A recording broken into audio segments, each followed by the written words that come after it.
Hey everybody, this is Bill from Family Handyman. If you live in a cold, snowy climate like I do, you're going to need a solid scraper for your car. You can find them just about everywhere, and there are a lot of different types.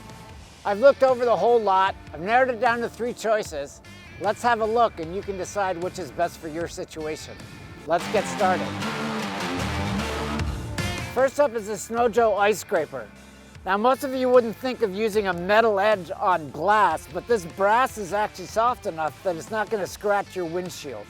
This is a great tool, basic, simple, high impact plastic, and it's really great at taking off that really thick ice that you're going to encounter on your windshield.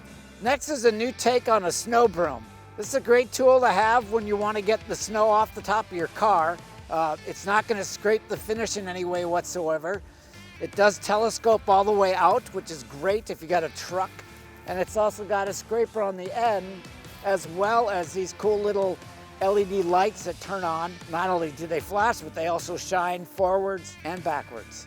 This is a great combination snow broom scraper if you're concerned about scratching your car in any way. Next up, I've got a super heavy duty scraper snow broom that's ideal for a larger vehicle. It's got all these great features. It's got a tilting head on it, so you can put that where you want it. It's got this nice squeegee edge you can use for actually washing your windshield, as well as a solid snow broom. I like the fact that it extends way out to about 4 feet, so you can get up high onto your vehicle. And it's also got this really nice scraper edge here, as well as these teeth that'll score the ice and get it off your windshield. So there you have it. There are 3 great scrapers you can use to keep your windshield free of ice and snow all winter long. For more tips, tricks, and nifty bits, visit us at familyhandyman.com.